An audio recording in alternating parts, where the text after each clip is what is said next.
불행은 부족이 아니라 과잉에서 나온다라고 이제 피에르가 깨달음을 얻게 되고, 그 다음에 분석적인 이성, 그게 이제 사실 안드레이 볼콘스키 같은 그런 인물을 통해서 이제 제시됐던 건데, 그래봤자 이제 그 도스토옙스키의 주인공이 보여줬던 그런 이성하고는 되게 다르죠. 아무튼 이런 분석적 이성이 아니라 민중적인 직관, 심지어 이제 바보.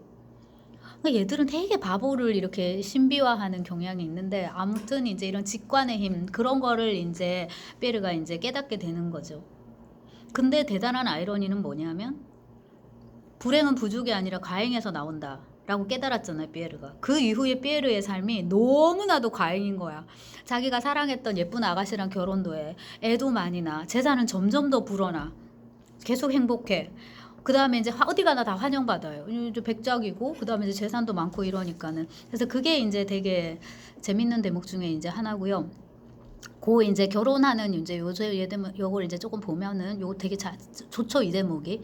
자, 아, 피에르가 나타샤를 좋아해요. 근데 이제 자기도 나타샤가 어리니까 둘이가 나이 차이가 조금 이제 나는데, 좀 많이 나는데요. 그 7년을 만나는 걸로 나와요. 둘이가 처음에 만난 게 이제 1805년이고요. 그 다음에 이제 결혼을 하게 되는 게 이제 1812년입니다. 그래서 이제 전쟁이 끝나고 나서 이제 나타샤가 이렇게 결혼하고 등등등 이제 하고 한 게 이제 사권 4부인데, 맨 처음에 소설이 시작할 때 나타샤의 도입부쯤에 나타샤의 영명축일이거든요. 그때 이제 피에르가 이제 찾아오는데, 피에르가 이제 그 안드레이한테도 얘기를 해요. 자기 로스토프 백작 집안을 자주 왔다 갔다 한다, 드나든다. 그 집은 굉장히 유쾌하고 그 쉐들이 관대한 집안이다. 그러니까 나중에 재산이 없는 거잖아요. 근데 확실히 톨스토이는 진짜 자기가 귀족 작가라서 이런 귀족들의 이런 태도에 또 관대하다라는 걸 알 수 있는데, 이렇게 해서 쫄딱 망해야 되는데 쫄딱 망하지 않고 다른 또 돈 많은 여자랑 결혼해가지고 그 부를 또 유지하는 식으로 이제 이렇게 가게 되는데,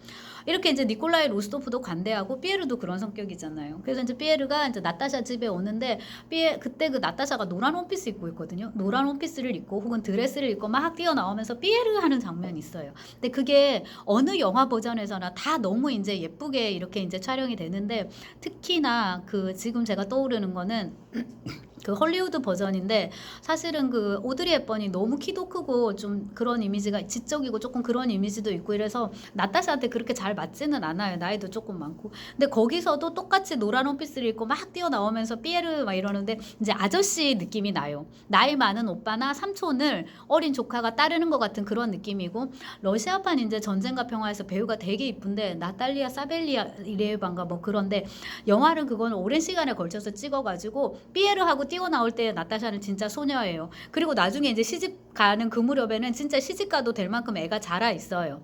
아무튼 요 첫 장면에서 이렇게 서로 사이 좋은 그런 이제 친구처럼, 약간 삼촌 오빠 뭐 이런 이제 조카 이런 느낌으로 이제 처음에 만났던 애들이 우여곡절 끝에 이제 결국 결혼에 이르는 이런 상황이, 맞아, 그렇게 될 거였어, 인생의 흐름이 저런 거야 라는 이제 느낌이 들게끔 되게 잘 써졌고요. 조금 이제 맥락을 살펴보면은, 피에르는 원래부터 이렇게 나타샤를 조금 이제 예뻐했었는데, 자기는 감히 이 나타샤를 가질 만한 자격이 없다고 생각을 해요. 그러던 참에 안드레이가 부인이 죽었잖아요. 그리고 안드레이가 이제 나타샤를 보고 반했잖아요. 그래서 피에르가 친구니까 와가지고 이제 상담 같은 걸 한단 말이에요. 어쩌지 그러는데, 피에르가 걔는 진짜 그냥 보물이라고, 뭐를 망설이냐고, 결혼하라고 이렇게 얘기를 해요. 그거 이제 BBC 버전에서는 그 폴 디논가 그 피에르 역을 맡은 배우가 She is just treasure 그렇게 이제 말을 하는데, 이제 거기서 피에르의 감정이 사실은 조금 양가적이긴 하죠. 나도 나타샤 사랑하는데, 근데 이제 내 주제에 나타샤는 감이 안 되고 안드레이라면 이제 이렇게 되는 거죠. 근데 이제 여사 안드레이도 죽어버렸잖아요. 그리고 이제 피에르 입장에서는 아내가 또 죽어버렸잖아. 갑자기 돌연사를 해버렸으니까 청혼을 지금 미룰 이유가 없는 거죠. 미뤄서도 안 되는 것이, 나타샤 집안도 이제 나타샤를 치울 때가 됐으니까. 지금 몇 번의 기회가 있었는데 여사 안 됐고, 이제 결혼을 드디어 나타샤도 해야 되고, 나타샤 입장에서는 피에르만큼 훌륭한 신랑감이 없는 거예요. 일단 너무 부자고, 그 다음에 둘이 사랑하고, 1번이 먼저인가요? 그러니까 사랑하는 게 먼저고 그 다음에 부자고 또 하나가 있는 게 어쨌거나 이제 나타샤는 요만큼의 과거 근데 그 19세기 귀족사에서 볼 때는 결코 이제 작지 않은 흠이라고 할 수 있는 그런 과거까지 있단 말이에요. 근데 피에르는 나타샤를 너무 사랑하기 때문에 그런 거 가지고 뭐 문제 삼을 것도 아니고 그래서 이제 둘이는 결혼을 하게 됩니다. 근데 이러이러한 조건보다도 제가 맨 먼저 말씀드렸잖아요. 사랑한다. 요거를 또 톨스토이가 누구의 시선으로 비춰주냐면 마리아예요. 이번에. 안드레이가 죽을 때 그 임종의 침상에 나타샤하고 마리아가 같이 있었단 말이에요. 되게 막 부둥켜 안고 막 안드레이를 힘들게 보냈어요. 근데 마리아가 딱 보니까 아니 저 경박한 것 우리 오빠 죽었다고 그렇게 막 엉엉 울더니 이거 피에르 너무 사랑하는 거 아니야? 이제 이렇게 된 거죠. 완전 다 까먹고 그냥 막 피에르가 좋아가지고 막 이렇게 되는 거죠. 근데 지금 나타샤는 또 피에르가 너무 좋기 때문에 저기 마리아가 자기를 그런 눈으로 바라보고 있는 거를 인지하지도 못해요. 그냥 이제 이게 연애하느라고 정신이 없는 거고. 그래서 이제 둘은 결국 이렇게 이제 결혼해서 아름다운 이제 가정을 꾸리게 됩니다.